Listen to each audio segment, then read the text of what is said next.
একজন মহিলার থেকে তো মানে এটা আরো বেশি যেন শকিং লাগছে যে ওরকম একজন মহিলা যিনি মানে এত সুন্দর একটা মা বা ঠাকুমা সুলভ সেজে এবং আমি খুব ভালো মানুষ রিপ্রেজেন্ট করতো সবাইকে, এবং মানে একটা সেই চরম মুখোশের পেছনে যে এত বড় একটা কালো জিনিস রয়েছে তার পেছনে, তো সেটা দেখে আমি অবাক হয়ে গেলাম।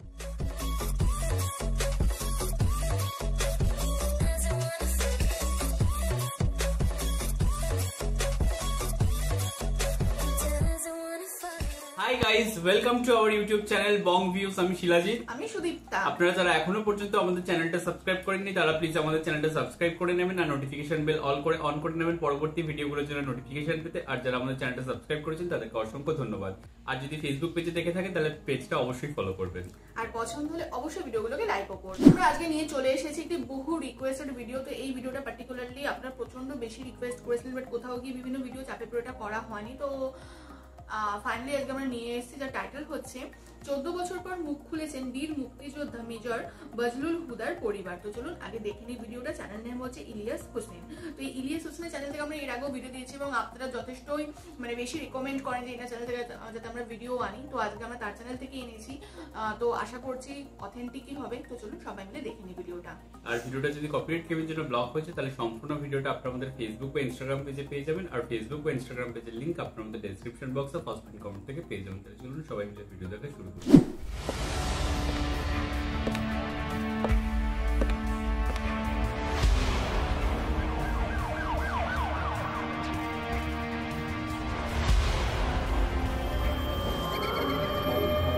28 জানুয়ারি 2010 ঢাকা কেন্দ্রীয় কারাগার। রাত 9:30 থেকে 11টা পর্যন্ত ঢাকা কেন্দ্রীয় কারাগারের আশপাশ ও কারাগারের অভ্যন্তরের সব বিদ্যুৎ একযোগে বন্ধ হয়ে যায়। বন্ধ হয়ে যায় বললে ভুল হবে, বন্ধ করে দেয়া হয়। 1.5 ঘন্টা ঢাকা কারাগারের মতো স্পর্শকাতর জায়গায় কেন বিদ্যুৎ বন্ধ করে রাখা হয়েছিল সেটা একটু পরে বলি।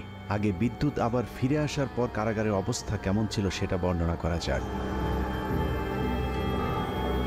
ঢাকা কেন্দ্রীয় কারাগারে ওই দিন কয়েদিদের সবার ভেতরে এমনিতেই কিছুটা অস্থিরতা কাজ করছিল, কারণ তারা জানতো জেলখানায় সেদিন 5 জনের ফাঁসি কার্যকর হতে যাচ্ছে। আর যে 5 জনের ফাঁসি কার্যকর হতে যাচ্ছে তারা সকলেই ছিল অত্যন্ত বিনয়ী, কারাগারের সকলের প্রিয় মানুষ।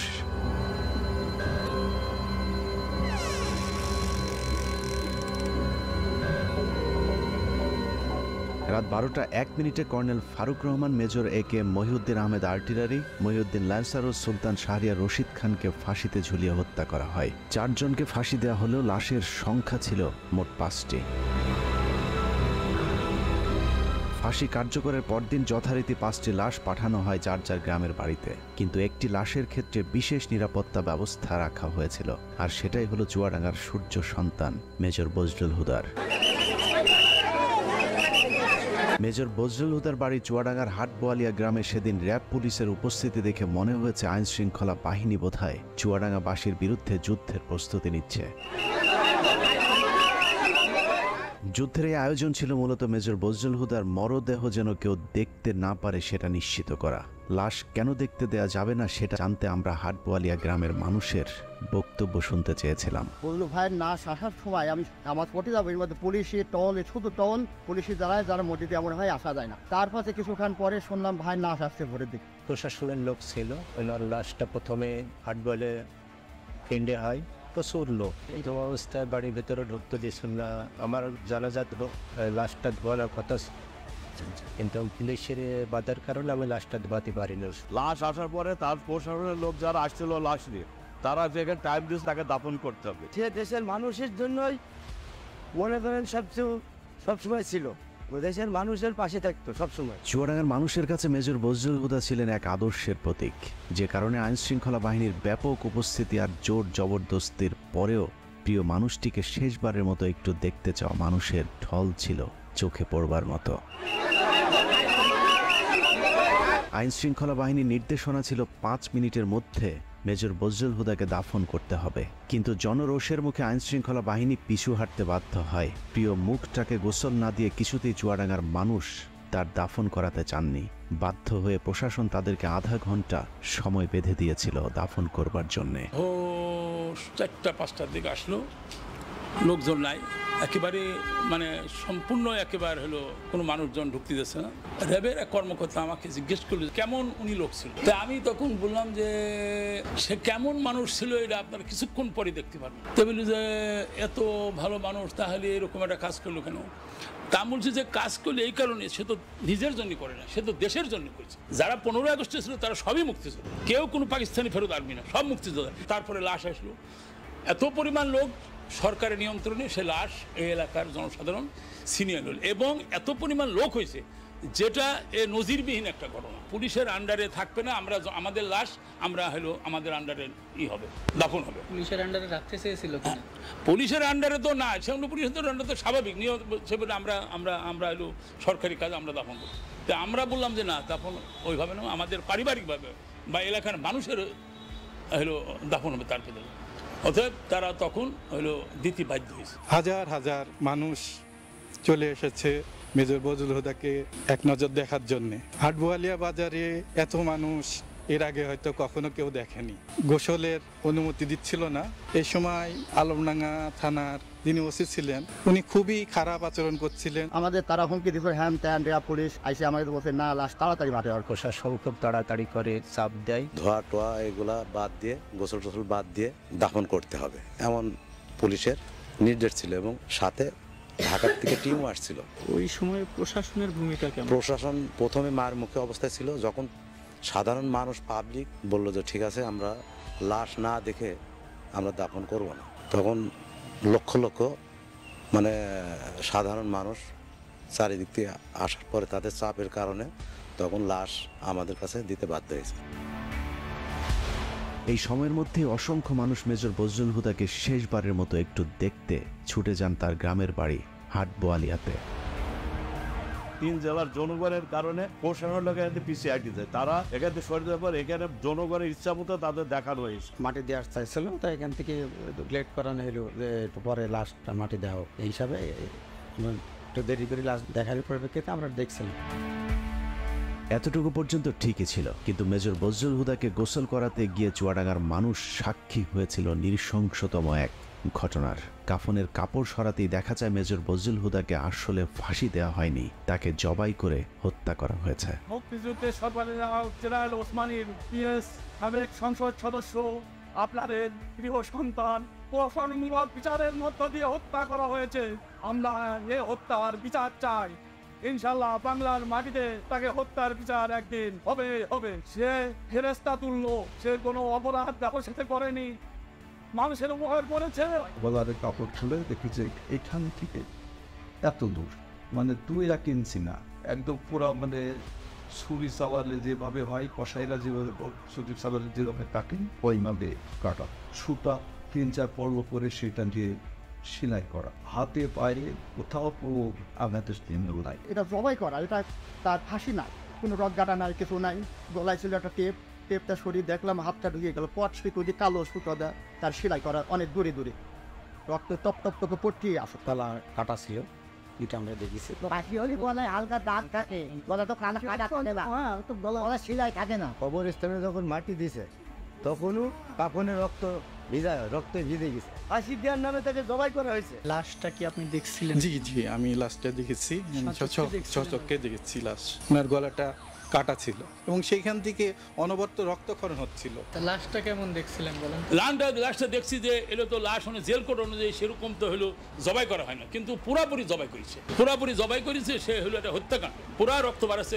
কেমন ছিল এটা একটু? একেবারে সম্পূর্ণ গলা কেটে রক্ত বাড়াচ্ছে, তখন পর্যন্ত যখন আসে তখন পর্যন্ত রক্ত বাড়াচ্ছে। গলা কাটার পরে ওখানে সেলাই টেলাই দেওয়া এরকম কিছু দাগ? না, সেলাই কাটিয়েছে, কাটার পরে তারপরে হলো সেলাই দিচ্ছে। কফিন খোলার পরে আমরা তখন দেখি যে তার মুখ এবং সবকিছু রক্তে ভেজা। ফাঁসি দেওয়া লাশ তো মানে রক্ত থাকার কথা না। তারপর যখন গোসল করানোর জন্য নেওয়া হয়, দেখি যে গলার এখান থেকে এ পর্যন্ত কাটা এবং মোটা সুতা দিয়ে সেলাই করা। ধোয়ানোর পরও যখন খাটিয়ে করে লাশ নিচ্ছি তখনও রক্ত কিন্তু তাজা রক্ত টপ টপ বসছে। ভিডিওর সময় কি কি দেখেছিলেন একটু বলেন তো? ভিডিও করার সময় দেখছিলাম এই সাইডে একটা বড় আকারে একটা দাগ দেখছিলাম।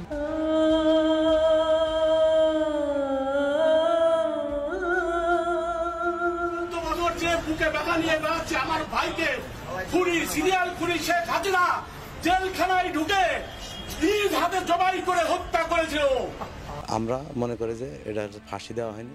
শেখ হাসিনা হিংসাত্মকমূলকভাবে এবং প্রতিশোধমূলকভাবে সে জেল গেটে যে নিজে হাতে জবাই করেছে। এই হত্যাকাণ্ডের আমরা তীব্র নিন্দা জানাচ্ছি এবং এর বিচারের জন্য ব্যবস্থা করা হবে। বাংলার বীর সন্তান মেজর বজলুল হুদাকে কে কারা কিভাবে জবাই করেছিল সেটা জানতে হলে আবারও 18 তারিখ রাত 9:30 থেকে 11টা পর্যন্ত 1.5 ঘন্টার সেই সময়টাতে ফিরে যেতে হবে, যে সময়টুকুতে ঢাকা কেন্দ্রীয় কারাগার ও তার আশপাশের বিদ্যুৎ বন্ধ করে রাখা হয়েছিল। ওই রাতে ঢাকা কেন্দ্রীয় কারাগারে কয়েক ঘন্টায় যা ঘটেছিল তা হলিউডের হরর থ্রিলার মুভিকেও হার মানাবে।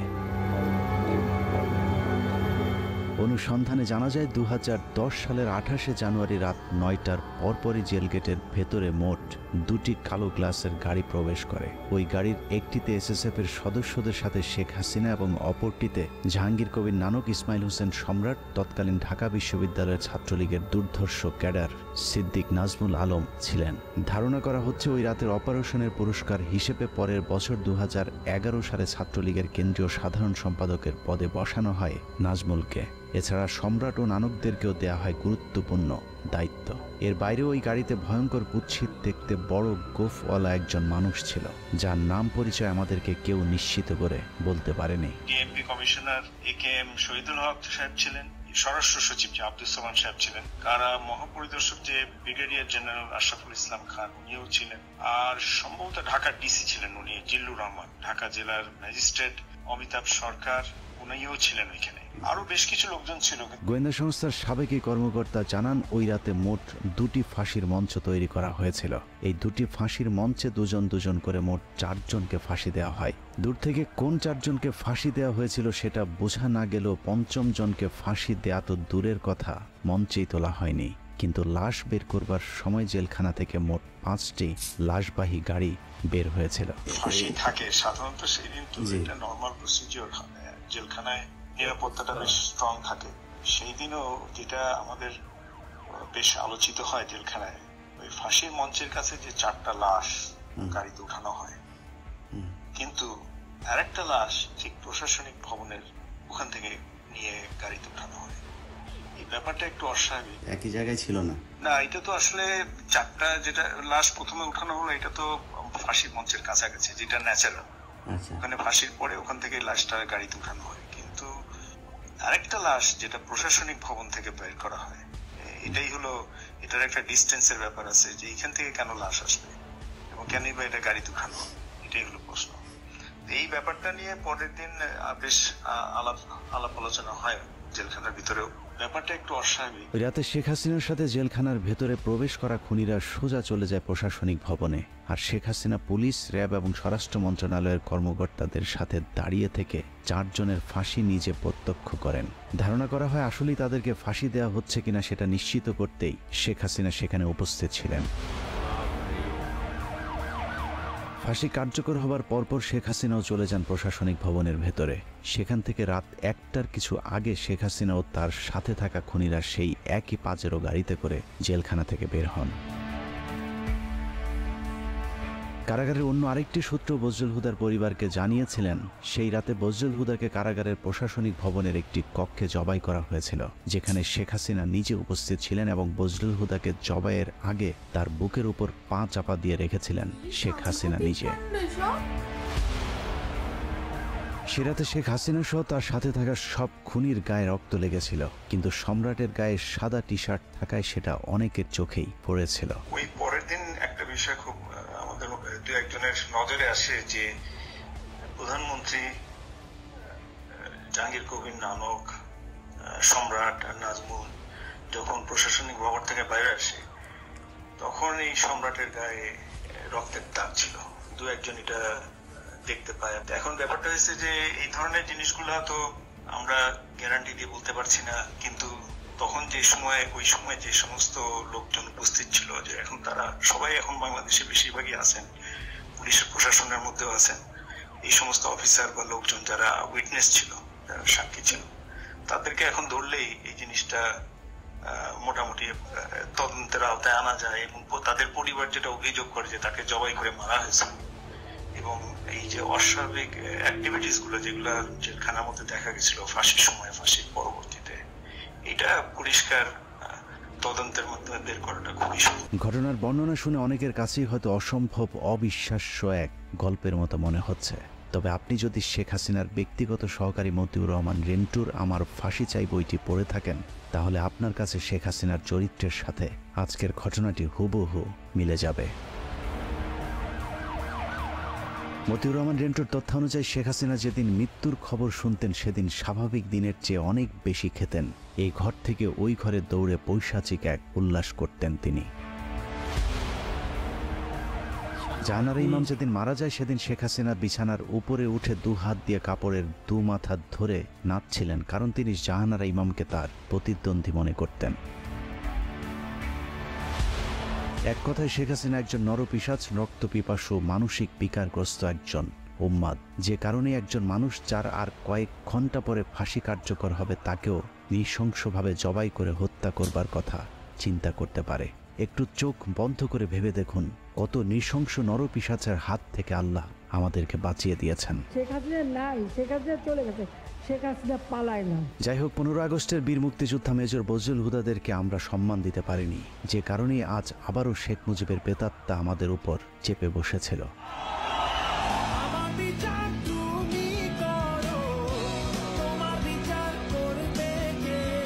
বাংলাদেশের মানুষ 2024 সালে শিক্ষার্থীদের হাত ধরে যেভাবে দুর্বিষহ এক দুঃশাসনের কবল থেকে বেঁচে উঠেছে, ঠিক একইভাবে 1975 সালে major Dalim, colonel Rashid, colonel ফারুকার, মেজর বজলুল হুদারা এক অত্যাচারী মাদকাসক্ত বাকশালীর হাত থেকে 7 কোটি বাঙালিকে স্বাধীনতা এনে দিয়েছিল।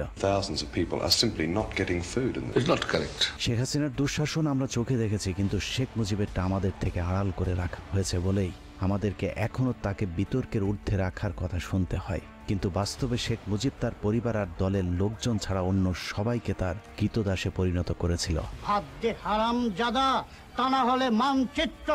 শেখ মুজিবের সময় কতটা অরাজক পরিস্থিতি ছিল তা মেজর বজলুল হুদার উইকিপিডিয়ার কয়েকটি লাইন পড়লেই পরিষ্কার হয়ে যাবে। মেজর বজলুল হুদা মেজর ডালিম আর তার স্ত্রী একটি বিয়ের অনুষ্ঠানে গিয়েছিলেন। সেখানে শেখ কামাল আর তার বখাটে বন্ধুরাও উপস্থিত ছিলেন। এদের মধ্যে সবচেয়ে উচ্ছৃঙ্খল ছিল গাজী গোলাম মোস্তফার ছেলে। গাজী গোলাম মোস্তফা ছিলেন শেখ মুজিবের সবচেয়ে আস্থাভাজন এবং ঢাকা মহানগর আওয়ামী লীগের সভাপতি। অত্যন্ত অসৎ প্রকৃতির এই লোকটিকে শেখ মুজিব রেড ক্রিসেন্টের চেয়ারম্যানের পদেও বসিয়েছিলেন, যিনি গরিব মানুষের চাল, তেল, কম্বল চুরি করে শেখ মুজিবের সাথে ভাগাভাগি করতেন। ক্ষমতার দাপটে বিয়ের অনুষ্ঠানে আসা মেজর ডালিমের স্ত্রীকে অসম্মান করার সাহস দেখিয়েছিল শেখ কামালের বন্ধুরা। এ সময় মেজর ডালিম ও বজলুল হুদার সাথে শেখ কামাল বাহিনীর ধস্তাধস্তির এক পর্যায়ে তারা মেজর ডালিম ও তার স্ত্রীকে তুলে নিয়ে যায়। তাদের খোঁজে একদল সেনাবাহিনী গোলাম মোস্তফার বাসায় অভিযান চালালে শেখ মুজিব তার পুত্র শেখ কামালের বখাটে বাহিনীর কোনো বিচার না করে উল্টো মেজর ডালিম ও বজলুল হুদার সেনাবাহিনী থেকে কমিশন বাতিল করে দেন। এভাবেই পুরো দেশটাকে বর্তমান শেখ হাসিনার মতোই পারিবারিক সম্পত্তিতে পরিণত করেছিলেন Sheikh Mujibur Rahman. Sheikh Mujibur Rahman not deal with the political movement in a democratic way. He was virtually controlling the public, but he could not face the criticism. Mujib ক্ষমতায় টিকে থাকার জন্য হাজার হাজার রাজনৈতিক কর্মীকে হত্যা করে, আর রক্ষী বাহিনীকে দিয়ে উনি উনার রাষ্ট্র ক্ষমতা টিকিয়ে রাখার দলের শাসন কায়েম করার চেষ্টা করলেন। এসব কারণেই 2024 সালের মতো 1975-এর 15ই আগস্টে বাংলাদেশ সেনাবাহিনীর পাশাপাশি ছাত্র, শিক্ষক, পুলিশ সহ সর্বস্তরের মানুষ আনন্দ উল্লাস করেছিলেন। This is how Dhaka looks today. The same tanks on the streets, soldiers still on guard, and yet it is almost as if nothing had happened. There was no rioting, almost no reaction to Sheikh Mujib's murder. Sheikh হাসিনাকে যেভাবে কুকুরের মতো পালিয়ে যেতে হয়েছে, কেউ তার রক্ষায় এগিয়ে আসেনি। ঠিক একইভাবে শেখ মুজিবের লাশ ধানমন্ডি 32 নম্বরে পড়েছিল। কেউ শেখ মুজিবকে একটু দেখতেও আসেনি। কেউ কোনো পদক্ষেপ নিল না। ওই লাশ পড়ে থাকলো 32 নম্বরে। কেন? এত বড় সংগঠন, এত নেতা কোথায় ছিল? জানা যায় লোকজন ডেকে পাওয়া যায়নি। 570 সাবানা রিলিফের কাপড়ে দাফন করা হয়েছিল বাকশাল মুজিবকে। আবার কি এক টুকরো কাফনের কাপড়ও নিয়ে যাননি, কাপড়ের পাট ছিঁড়ে তারপর সেই কাফন দেওয়া হয়েছিল। অন্যদিকে মেজর বজলুল হুদাদের জানা যায় পুলিশ দিয়েও মানুষের বাঁধ ভাঙা জোয়ার আটকে রাখা যায়নি। মানুষের চাপে আধা ঘন্টার মধ্যে দুবার জানাজার নামাজ পড়ানো হয়েছিল। ওখানে যারা জানাজায় অংশগ্রহণ করতে পারেনি দ্বিতীয় জানাজা নগরবালা ঈদগাহ মাঠে লক্ষ লক্ষ জনগণ সবাই লাইন ধরে দেখছে, দেখার পরে এখানে তাকে দাফন করা হয়েছে। মেজর ডালিম হুদাদের জন্ম আছে, মৃত্যু নেই।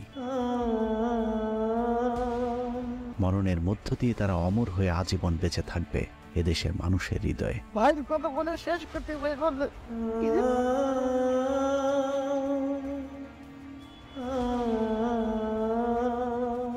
যতবার মুজিব হাসিনাদের মতো নরপশুরা এদেশের মানুষকে শোষণ করতে চাইবে, ততবারই বজলুল হুদারা ফিরে আসবে আবু সাইদ কিংবা মুগ্ধ হয়ে। আমরা তোমাদের ভুলবো না। আল্লাহ হাফেজ। দেখলাম হচ্ছে ভিডিওটা, মানে দেখার থেকে বেশি হতভম্ব হলাম আমরা। মানে অ্যাকচুয়ালি আমরা মানে এই ভিডিওটা অনেকদিন থেকে রিকোয়েস্টেড ছিল, কিন্তু এর যে ভেতরে কি আছে বা কি পৈশাচিক জিনিসপত্র আমরা জাস্ট মানে কল্পনাও করতে পারিনি। আসছে আর যেন লোম খাড়া হয়ে যাচ্ছে এমন আর কি। মানে সেই বলতো যে হলিউড সিনেমার থেকে কোনো অংশে কম না, যে হরর আর থ্রিলারের দিক থেকে সত্যিই তাই। মানে খুবই একটা মানে সাংঘাতিক বিষয়, এটা অবাক করার মতো বিষয়। মানে আমি ভাবতে পারিনি এরকম কিছু ঘটবে। আর মানে আমি তো মেলাতেও পাচ্ছি না যে মানে 4 জনের ফাঁসি দেওয়ার কথা ছিল, তো 5 জন মানে 5th নাম্বার ছিলেন মেজর বজলুল হুদা, তো তিনি তো তাকে কেনই বা ফাঁসি, মানে তিনি কি ফাঁসির সাজার আওতাধীন ছিলেন এটাও কিন্তু আমরা বুঝতে পারলাম না, কারণ ফাঁসি দেওয়ার কথা ছিল 4 জনকে। ইভেন 5th যে ফাঁসিটা দেওয়া হয়েছিল তাকে পরবর্তীকালে তো আবার বললো যে 5 জনকে ফাঁসি দেওয়ার ছিল, বাট ফাঁসির আগেই তাকে ওরকম ভাবে চরমভাবে হত্যা করা হয়েছে। সেটাই বলছি যে যখন তার ফাঁসি হবেই, তো আমি তো বুঝলাম না যে এরকম ভাবে হত্যার কি ছিল। তার তো মৃত্যুদণ্ড পেয়েছিলেন তিনি, এবং হচ্ছে মানে এরকম ভাবে যে জবাই করা বা এই যে শেখ হাসিনা যে যা যা বর্ণনা এখানে দেখতে পেলাম, বুকে পা রাখা, সবার গায়ে রক্ত ছিটে লাগা বা ওখানে উপস্থিত থাকা হাসিনা এবং অন্যান্য নেতা মন্ত্রীদের, তো এই জিনিসটা ভীষণ পৈশাচিক লাগলো। এবং মানে যেটা বোঝা গেল যে তিনি অত্যন্ত ভালো মানুষ ছিলেন, তাকে দেখার তার মৃত্যুর পর মানে হাজার হাজার মানুষ ছুটে এসেছিল, তো তার মানে তিনি কতটা প্রত্যেকটা মানুষের শ্রদ্ধার ভালোবাসার একজন ছিলেন। তো তাহলে নিশ্চয়ই তার সেরকম কোনো দোষও ছিল না, তার থেকে বেশি তাকে সাজা দেওয়া হয়েছে।